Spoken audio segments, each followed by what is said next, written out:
हर बार जब हम अपनी गाड़ी का रियर व्यू मिरर देखते हैं ना, तो हाँ, हम असल में अपनी जान एक बहुत ही बारीकी से कैलकुलेट किए गए इल्यूजन के भरोसे छोड़ रहे होते हैं। इल्यूजन मतलब एक तरह का दृष्टिभ्रम। बिल्कुल। मतलब शीशे में जो गाड़ियां दिखती हैं वो असल में वहां होती ही नहीं है जहां हमारा दिमाग उन्हें समझता है। हाँ, वो तो बस एक छलावा है जो प्रकाश हमारे दिमाग के साथ कर रहा है ना। और आज की इस गहरी चर्चा में हम इसी प्रकाश के उन अदृश्य नियमों को डिकोड करने वाले हैं जो हर पल हमारी वास्तविकता को आकार देते हैं। और ये विषय इसलिए भी इतना दिलचस्प है क्योंकि हम लोग प्रकाश को बहुत ही आम मान लेते हैं। हाँ, सुबह उठे, स्विच ऑन किया और बस कमरे में रोशनी हो गई, बात खत्म। एकदम सही। लेकिन अगर हम भौतिक विज्ञान की गहराई में जाएं तो प्रकाश इस ब्रह्मांड की सबसे रहस्यमयी चीजों में से एक है। रहस्यमयी और कंफ्यूज करने वाली भी। मैं तो कहूंगी कि इसका सबसे पहला सबूत तो प्रकाश की अपनी खुद की पहचान में ही छिपा है। पहचान के संकट की बात कर रही हैं आप? हाँ, मतलब बचपन की विज्ञान की किताबों में हमने पढ़ा है कि प्रकाश हमेशा एक सीधी रेखा में चलता है। अगर उसके रास्ते में कोई ठोस चीज रख दी जाए तो प्रकाश उसे पार नहीं कर पाता और ठीक उसके पीछे एक परछाई बन जाती है। लॉजिकल लगता है सुनने में। बहुत लॉजिकल लगता है, लेकिन फिर कुछ ऐसा पता चलता है जो पूरी तरह से इस नियम को ही तोड़ देता है। विवर्तन की बात आ गई है। हाँ, विवर्तन, जिसे डिफ्रैक्शन भी कहते हैं। मतलब अगर प्रकाश के रास्ते में रखी गई रुकावट बहुत ही ज्यादा छोटी हो तो वो सीधी रेखा में चलने की बजाय उस रुकावट के किनारों से मुड़ जाता है। बस यही बात दिमाग खराब करती है। एक मिनट, अगर वो सीधी रेखा में चलता है तो मुड़ कैसे गया? ये तो अपने ही नियम से मुकरने वाली बात हो गई। तो फिर प्रकाश है क्या? कोई लेजर जैसी सीधी किरण है या फिर तालाब में पत्थर मारने पर उठने वाली लहरों जैसी कोई तरंग है? इस सवाल ने ना दुनिया भर के महान वैज्ञानिकों की रातों की नींद उड़ाई थी एक जमाने में। अच्छा? क्योंकि जब प्रकाश किनारों से मुड़ता है तो उसे समझाने के लिए वो पुरानी किरण वाली थ्योरी यानी रे थ्योरी पूरी तरह से फेल हो जाती है।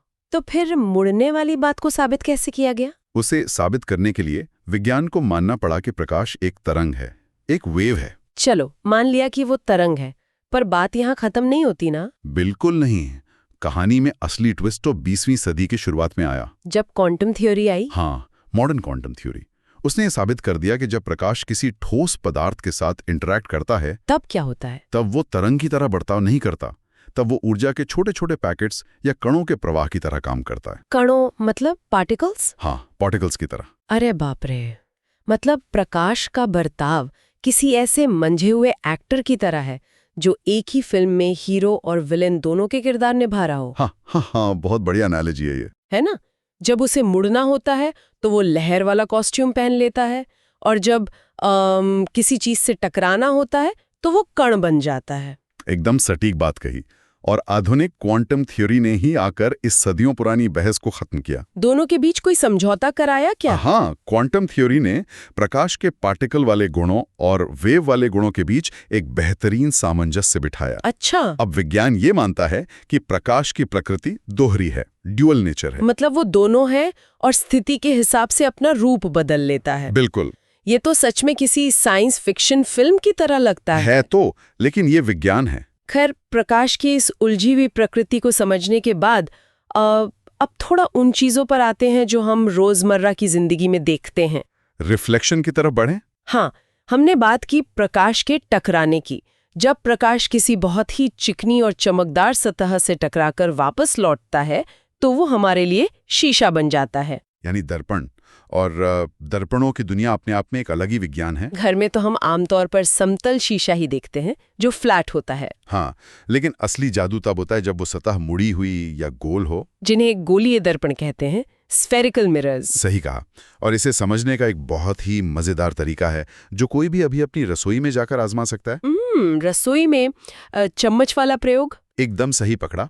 बस एक चमकदार नई स्टील की चम्मच लेनी है। हाँ, जब हम चम्मच के अंदरूनी हिस्से में, यानी वो जो गड्ढे वाला हिस्सा होता है, उसमें अपना चेहरा देखते हैं तो वो एक अवतल दर्पण की तरह काम करता है। अवतल दर्पण यानी कॉनकेव मिरर। कॉनकेव, जिसका रिफ्लेक्टिंग सरफेस अंदर की ओर मुड़ा होता है, गुफा की तरह। हाँ, केव मतलब गुफा, कॉनकेव याद रखने का आसान तरीका है। और अगर हम चम्मच को पलट दें, उसका उभरा हुआ हिस्सा अपनी तरफ कर लें, तो वो उत्तल दर्पण बन जाता है। यानी कॉन्वेक्स मिरर, एकदम सही। लेकिन यार, इन मुड़े हुए शीशों के काम करने के तरीके को समझने के लिए भौतिकी में कुछ भारी भरकम ज्यामितीय शब्दों का इस्तेमाल होता है। जैसे कि वक्रता केंद्र और मुख्य फोकस। हाँ, यही वाले, सेंटर ऑफ कर्वेचर और प्रिंसिपल फोकस।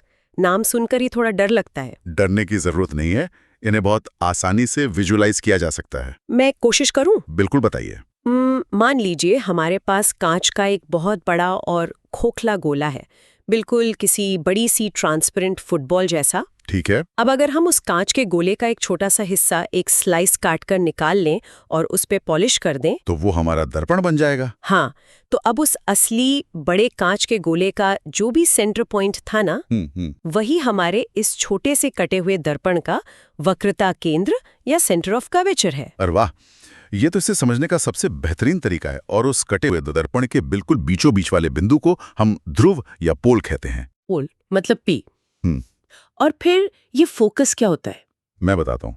आपको याद है बचपन में मैग्नीफाइंग ग्लास से कागज जलाने वाला खेल सब खेलते थे? अरे बिल्कुल, सूरज की रोशनी को एक छोटी सी बिंदी पे सेट करते थे और कागज सुलगने लगता था। वो खेल ही दरअसल मुख्य फोकस या प्रिंसिपल फोकस का सबसे बड़ा उदाहरण है। अच्छा, वो कैसे? देखो, जब दूर से जैसे सूरज से आने वाले प्रकाश की किरणें एक दूसरे के पैरेलल होती हैं और किसी अवतल दर्पण पर पड़ती हैं, तो वो टकरा कर वापस आते हैं। हाँ, लेकिन टकराने के बाद वो अलग अलग दिशाओं में नहीं भागती, एक ही जगह जमा हो जाती हैं। बिल्कुल। वो सब की सब एक ही खास बिंदु की तरफ मुड़ जाती हैं और वहां जाके मिल जाती हैं। तो सारी ऊर्जा और गर्मी उसी एक बिंदु पर केंद्रित हो जाती है, जिससे कागज जल उठता है। एकदम सही।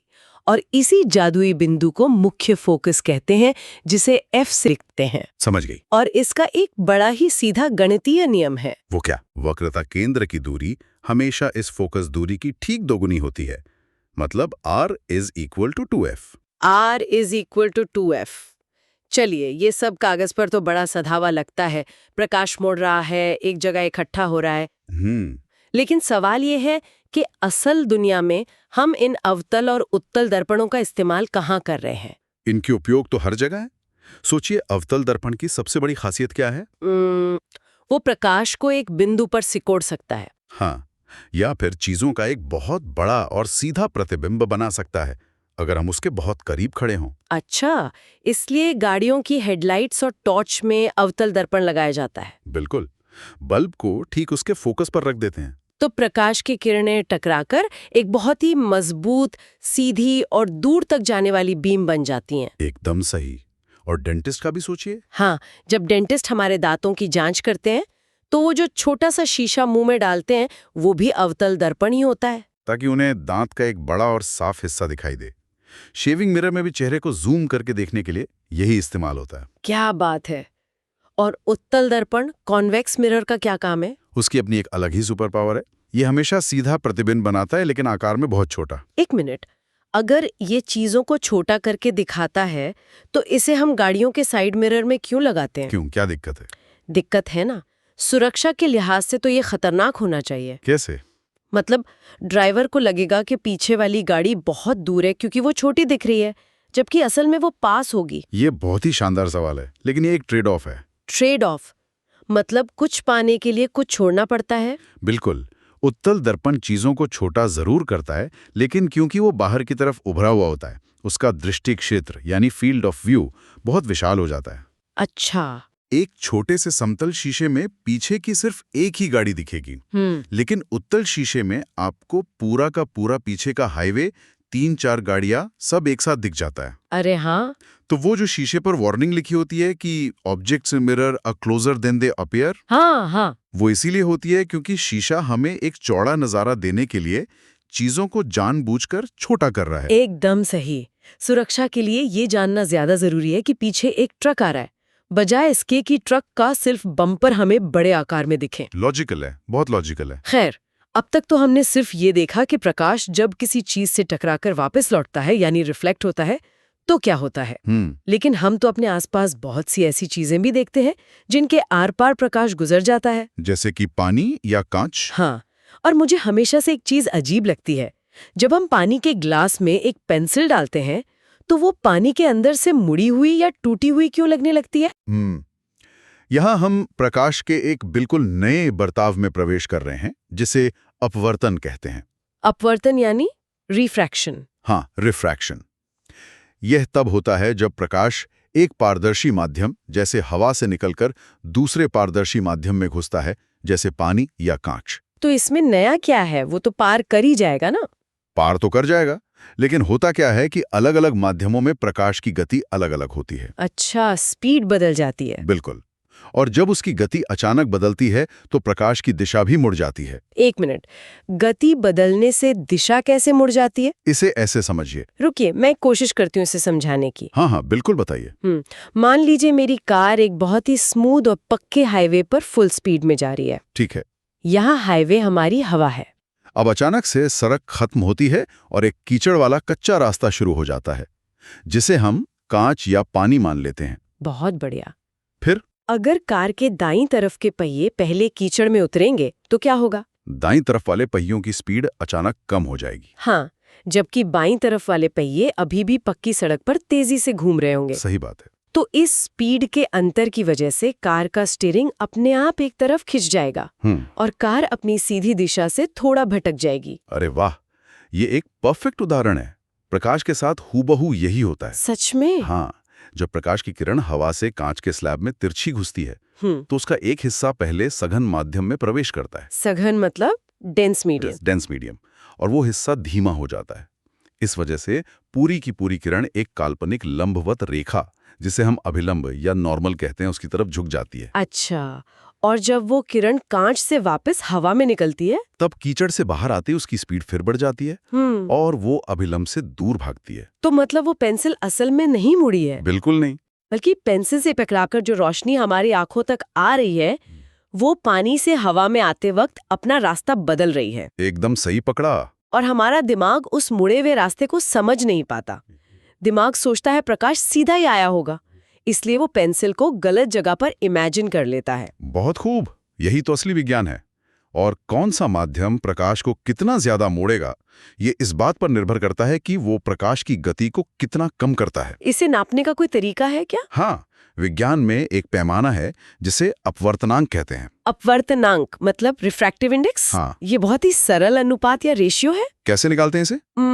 निर्वात में यानी वैक्यूम में, जहाँ कुछ भी नहीं है, वहाँ प्रकाश की गति सबसे तेज होती है। C 3 लाख किलोमीटर प्रति सेकंड। बिल्कुल। अगर हम उस स्पीड को किसी और माध्यम में प्रकाश की स्पीड से डिवाइड कर दें तो हमें अपवर्तनांक मिलता है। मतलब C/V? हाँ, जैसे पानी का अपवर्तनांक 1.33 है। 1.33।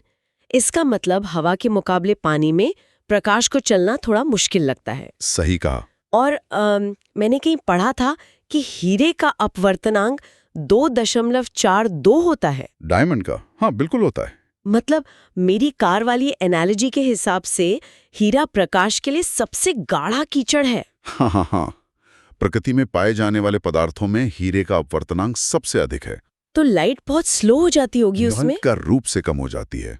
जब प्रकाश हीरे के अंदर घुसता है तो वो इतना ज्यादा मुड़ता है और हीरे के अंदर की सतहों से इतनी बार टकराता है। अच्छा, इसीलिए हीरा इतना चमकता है? बिल्कुल। जब वो किरणें बाहर निकलती हैं तो हमें वो मशहूर चमक दिखाई देती है। वाह!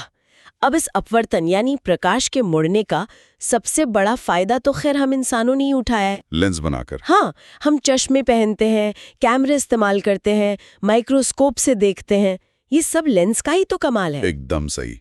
और लेंस मुख्य रूप से 2 तरह के होते हैं। वही उत्तल और अवतल? हाँ, एक उत्तल लेंस, कॉन्वेक्स लेंस, जो बीच में से मोटा और किनारों से पतला होता है, जो प्रकाश की किरणों को एक जगह पर सिकोड़ता है। और दूसरा अवतल लेंस, कॉन्केव लेंस, जो बीच में से पतला और किनारों से मोटा होता है। ये किरणों को फैला देता है। हमारी आंखों के अंदर भी तो एक प्राकृतिक लेंस होता है ना? बिल्कुल होता है। लेकिन कई बार वो लेंस अपना काम ठीक से नहीं कर पाता। वो प्रकाश को आंख के पर्दे यानी रेटिना पर फोकस करने के बजाय थोड़ा आगे या पीछे फोकस करने लगता है, जिससे हमें चीजें धुंधली दिखने लगती हैं। तो फिर हम बाहर से एक और कांच का लेंस लगा लेते हैं जिसे चश्मा कहते हैं। हाँ, जो उस प्रकाश को पहले ही थोड़ा मोड़ देता है ताकि आंख का लेंस उसे सही जगह पर पहुंचा सके। लेकिन यार एक बात बताओ, हाँ। जब कोई ऑप्टिशियन हमारे लिए चश्मा बनाता है तो वो अंदाजे से तो काम नहीं करता होगा ना? बिल्कुल नहीं, वो बाकायदा गणित और फॉर्मूले का इस्तेमाल करता है। उफ, यहीं से डर शुरू होता है। जब हम भौतिक विज्ञान में गणितीय सूत्रों की बात करते हैं ना, हाँ, तो अक्सर नई कार्तीय चिन्ह परिपाटी जैसे डरावने शब्द सामने आते हैं। New Cartesian sign convention. हाँ, नाम जरूर डरावना है। नाम सुनने में ऐसा लगता है जैसे किसी एलियन भाषा का कोई मुश्किल नियम हो। यकीन मानिए ये बहुत आसान है। ये सिर्फ 8वीं कक्षा का वो XY ग्राफ पेपर है जो हम सबने स्कूल में इस्तेमाल किया है। अच्छा, बस ग्राफ पेपर? हाँ, बस इतना मान लीजिए कि आपका लेंस या दर्पण उस ग्राफ के बिल्कुल बीचों बीच रखा है, ओरिजिन पर। ठीक है, मान लिया। अब अगर आप उस लेंस से दाईं तरफ राइट साइड की दूरी नापेंगे तो वो पॉजिटिव होगी, और बाईं तरफ नापेंगे तो नेगेटिव होगी। बस यही है पूरी चिन्ह परिपाटी। अरे बस इतना ही? मैं तो खामखा डर रही थी। और वो जो दर्पण सूत्र होता है, मिरर फॉर्मूला, उसकी क्या कहानी है? दर्पण सूत्र ना एक बहुत ही खूबसूरत बैलेंसिंग एक्ट है। ये सूत्र वस्तु की दूरी u, प्रतिबिंब की दूरी v और फोकस दूरी f के बीच का संबंध बताता है। 1/v + 1/u = 1/f। बिल्कुल सही। इसे ऐसे समझिए कि आप शीशे के सामने कहाँ खड़े हैं और आपकी परछाई कहाँ बन रही है। ये दोनों एक दूसरे के साथ एक मैथमेटिकल डांस में लॉक हैं। अगर मैं शीशे के पास आऊंगी तो उस बैलेंस को बनाए रखने के लिए मेरी परछाई को भी अपनी जगह बदलनी पड़ेगी। एकदम सही। और एक चीज और होती है, आवर्धन, मैग्निफिकेशन, जिसे m से लिखते हैं। हाँ। ये हमें ये बताता है कि बनने वाली परछाई असली चीज के मुकाबले कितनी गुनी बड़ी या छोटी है ना? हाँ, प्रतिबिंब की ऊंचाई और वस्तु की ऊंचाई का अनुपात। लेकिन हमारी रोजमर्रा की जिंदगी में जो गणित सबसे ज्यादा इस्तेमाल होता है वो है लेंस की क्षमता, पावर ऑफ अ लेंस। हाँ। हम सब ने कभी ना कभी आई डॉक्टर के क्लिनिक में ये सुना है कि आपका नंबर +2 है या -2.5 है। इसका वैज्ञानिक मतलब आखिर है क्या? मैं तो बस इतना जानती हूँ कि ये कोई नंबर है जो मुझे साफ देखने में मदद करता है। ये नंबर कोई रैंडम अंक नहीं है। लेंस की पावर को डायोप्टर में मापा जाता है, कैपिटल D। अच्छा। और इसका गणित बहुत ही सीधा है। ये फोकस दूरी का उल्टा होता है, यानी रेसिप्रोकल। P = 1/f, जहाँ f मीटर में होना चाहिए। बिल्कुल। जिस लेंस की फोकस दूरी जितनी कम होगी, प्रकाश को मोड़ने की उसकी ताकत उतनी ज्यादा होगी। तो अगर मैं इसे डिकोड करूं? हाँ, करके देखिए। मान लीजिए डॉक्टर ने कहा कि मेरे चश्मे का नंबर +2.0D है। ठीक है। यहाँ प्लस साइन का मतलब है कि मुझे एक उत्तल लेंस चाहिए जो प्रकाश को सिकोड़ता है। Convex lens. एकदम सही। और 2.0 का मतलब है अगर मैं 1 को 0.50 से डिवाइड करूं तो 2 आता है। यानी मेरे उस कांच के टुकड़े की फोकस दूरी ठीक 0.50 मीटर होनी चाहिए, मतलब 50 सेंटीमीटर। क्या बात है, बिल्कुल सही कैलकुलेशन। और अगर नंबर -2.5D हो तो माइनस का मतलब है आपको अवतल लेंस की जरूरत है, कॉन्केव लेंस जो प्रकाश को फैलाता है। यार ये तो सच में दिमाग हिला देने वाली बात है। क्यों? मतलब जब हम चश्मा पहनते हैं तो हम असल में ब्रह्मांड की सबसे तेज चीज प्रकाश की गति और दिशा को एक तय गणितीय नियम से कंट्रोल कर रहे होते हैं। हाँ, कर तो रहे होते हैं। हम एक कांच का टुकड़ा अपनी आंखों पर लगाते हैं जो लाइट को ठीक 50 सेंटीमीटर दूर फोकस करने के लिए मजबूर करता है, सिर्फ इसलिए ताकि हम एक किताब पढ़ सकें। यही तो विज्ञान की खूबसूरती है।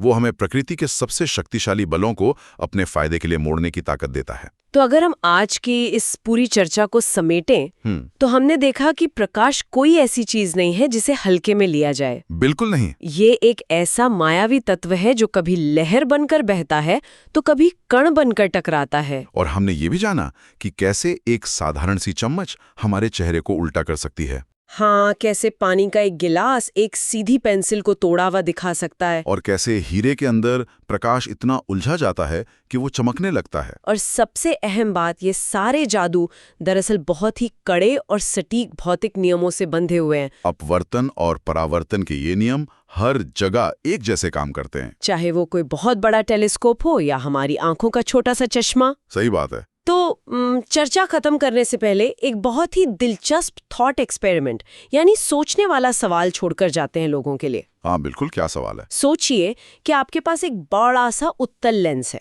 कॉन्वेक्स लेंस, जिससे आप किसी चीज की तस्वीर बना रहे हैं। ठीक है। अब अगर आप एक काला कागज लेकर उस लेंस के ठीक आधे हिस्से को पूरी तरह से ढक दें, तो क्या होगा? यही तो सवाल है। क्या अब उस चीज का सिर्फ आधा ही प्रतिबिंब बनेगा या कुछ और ही जादुई चीज होगी? हमने प्रकाश के अनगिनत रास्तों से होकर गुजरने की बात को कितना समझा है, पर इसका जवाब हम अभी नहीं देंगे। बिल्कुल नहीं, ये खुद आजमाने वाली चीज है। अगली बार जब आपके पास कोई मैग्नीफाइंग ग्लास हो तो आधा हिस्सा ढककर खुद आजमा कर देखिए। कौन जाने असल दुनिया में होने वाली घटना आपके दिमागी अनुमान से कितनी अलग निकले। सही कहा। तो जब अगली बार सुबह उठकर अंधेरे कमरे में लाइट का स्विच ऑन करें तो उस रोशनी को सिर्फ रोशनी मत समझिएगा। याद रखिएगा कि वो अपने अंदर अनगिनत रहस्य, गणित के फॉर्मूले और ब्रह्मांड के गहरे नियम समेटे हुए हैं। बिल्कुल। तो आज की इस चर्चा में बस इतना ही। सीखते रहिए और हर चीज के पीछे का क्यों और कैसे तलाशते रहिए।